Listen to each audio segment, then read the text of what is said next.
Morning പ്രിയപ്പെട്ട പ്രേക്ഷകരെ, ചരിത്രത്തിന് ഒരുപാട് സാക്ഷ്യം വഹിച്ചിട്ടുള്ള കോട്ടമൈതാനിയിലാണ് റിപ്പോർട്ടർ വാർത്താ സംഘവും നമ്മുടെ അതിഥികളും പാലക്കാട്ടെ വോട്ടർമാരും.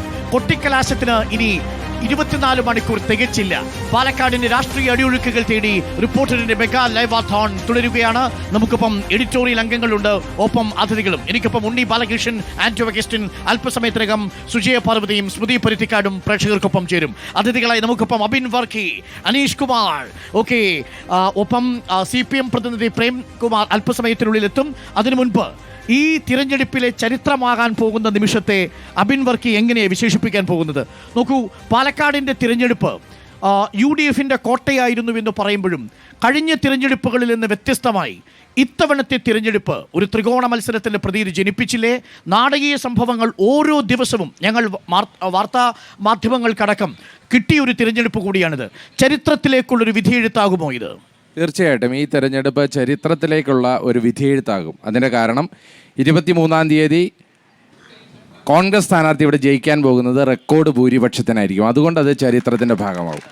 രണ്ടാമത്തെ കാര്യം, ഇത് കഴിഞ്ഞ തവണത്തേക്കാൾ ഒരു മാറ്റമുള്ള തിരഞ്ഞെടുപ്പാണ് എന്നുള്ളത് സത്യമാണ്. കഴിഞ്ഞ തവണ ത്രികോണ മത്സരമായിരുന്നു ഇവിടെ നടന്നത്. പക്ഷേ ഈ തവണ അങ്ങനെ ഒരു ത്രികോണ മത്സരം ഇവിടെ ഇല്ല എന്നത് മാത്രമല്ല, ഈ തവണ ഏറ്റവും കംഫർട്ടബിളായിട്ടാണ് കോൺഗ്രസ് ഇവിടെ വിജയിക്കാൻ പോകുന്നത് എന്നുള്ളതാണ് ഈ തവണത്തെ പ്രത്യേകത. 3, താങ്കൾ പറഞ്ഞതുപോലെ നിങ്ങൾക്ക് ഒരുപാട് ന്യൂസുകൾ, ഒരുപാട് ട്വിസ്റ്റുകൾ, ഒരുപാട് ബ്രേക്കിംഗ് അവറുകൾ കിട്ടി എന്ന് പറയും പോലെ തന്നെ ആ ന്യൂസുകൾ കിട്ടിയത്, ആ ബ്രേക്കിംഗ് അവർ കിട്ടിയത് ഓരോ ദിവസം കൂടുന്നതോളം കോൺഗ്രസ് സ്ഥാനാർത്ഥിക്ക് ഭൂരിപക്ഷം വർദ്ധിപ്പിക്കുന്നതിന് സഹായകരമായി എന്നുള്ളത് കൊണ്ട് ഞങ്ങൾക്കും സന്തോഷമാണ് ആ ട്വിസ്റ്റുകളിലൊക്കെ തന്നെ. നോക്കൂ അനീഷ്, വലിയ ആത്മവിശ്വാസത്തിലാണ്. ഒരു രാഹുൽ തരംഗം ഗ്രൗണ്ടിൽ രൂപപ്പെട്ടു വരുന്നുണ്ടോ? BJPക്ക് ഏറ്റവും സാധ്യത കൽപ്പിച്ചിരുന്ന ഉപതെരഞ്ഞെടുപ്പ് അവസാന ലാപ്പിൽ സന്ദീപിൻ്റെ ഈ പാർട്ടി മാറ്റത്തിലൂടെ BJPയുടെ കയ്യിൽ നിന്ന് വഴുതി മാറുകയാണോ അനീഷ്? ഈ തെരഞ്ഞെടുപ്പ് 100% ഭാരതീയ ജനതാ പാർട്ടി വെന്നിക്കൊടി പാറിക്കുന്ന തെരഞ്ഞെടുപ്പായിരിക്കും. ഓരോ തെരഞ്ഞെടുപ്പ് കഴിയുന്ന സമയത്തും ക്രമാനുഗതമായി പാലക്കാട് ഭാരതീയ ജനതാ പാർട്ടി അതിൻ്റെ വോട്ട് വിഹിതം വർദ്ധിപ്പിച്ചിട്ടുണ്ട്. കഴിഞ്ഞ തെരഞ്ഞെടുപ്പിൽ ചുണ്ടിനും കപ്പിനും ഇടയിലാണ് ഞങ്ങൾക്ക് വിജയം നഷ്ടപ്പെട്ടത്. അതിൻ്റെ കുറവുകൾ പരിഹരിച്ചുകൊണ്ട് എണ്ണയിട്ട യന്ത്രം പോലെയാണ് പാലക്കാട് ഭാരതീയ ജനതാ പാർട്ടി പ്രവർത്തിച്ചുകൊണ്ടിരിക്കുന്നത്. സന്ദീപിന്റെ പോക്ക് എന്തായാലും ഞങ്ങൾക്ക് വലിയ ഗുണം ചെയ്തിട്ടുണ്ട്. സന്ദീപ് പ്രസ്ഥാനത്തെയാണ് വെല്ലുവിളിക്കുന്നത്. പ്രസ്ഥാനത്തെ വെല്ലുവിളിച്ചാൽ ഈ പ്രസ്ഥാനം തങ്ങളുടെ ജീവനേക്കാൾ പ്രധാനമാണ് എന്ന് കരുതുന്ന പ്രവർത്തകരുള്ള പ്രസ്ഥാനമാണ് ഭാരതീയ ജനതാ പാർട്ടി.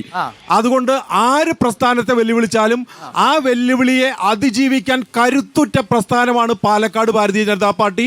ഇവിടെ വിജയിച്ചുകൊണ്ടായിരിക്കും സന്ദീപിന് ഞങ്ങൾ മറുപടി കൊടുക്കാൻ വേണ്ടി പോകുന്നത്. അതൊരു ആത്മവിശ്വാസമാണ്. എനിക്ക് തോന്നുന്നു ഊറിക്കൂടുന്ന ഒരു മുറിവ് പോലെയാണ് BJP, പ്രത്യേകിച്ച് മുറിവേറ്റാൽ ബലിദാനികളുടെ പേരിൽ. ശരിയല്ലേ? തീർച്ചയായിട്ടും. അതല്ലേ ഞാൻ സൂചിപ്പിച്ചത്, ജീവനേക്കാൾ പ്രസ്ഥാനത്തെ സ്നേഹിക്കുന്ന പ്രവർത്തകരുടെ സംഘടനയാണ് ഭാരതീയ ജനതാ പാർട്ടി. ആ പ്രസ്ഥാനത്തിന് ഒരു വെല്ലുവിളി വന്നാൽ എല്ലാ പ്രവർത്തകരും ഒറ്റക്കെട്ടായി നിന്ന് ഈ പ്രസ്ഥാനത്തിന് വേണ്ടിയിട്ട് പ്രവർത്തിക്കും. അതാണ് കഴിഞ്ഞ 2 ദിവസമായിട്ട് നമ്മൾ പാലക്കാട് കണ്ടുകൊണ്ടിരിക്കുന്നത്. ഞങ്ങളെ സംബന്ധിച്ചിടത്തോളം പിന്നിൽ നിന്ന് കുത്തുന്ന ഒരു ഒറ്റുകാരൻ പുറത്തുപോയി എന്നുള്ളത് കൊണ്ട് ഇനി ഞങ്ങൾക്ക് മുന്നിൽ നിന്ന് വരുന്ന ശത്രുക്കളെ മാത്രമേ ഭയമുള്ളൂ. ആ ശത്രുക്കളെ ഞങ്ങൾ ഈ തെരഞ്ഞെടുപ്പിൽ പരാജയപ്പെടുത്തും.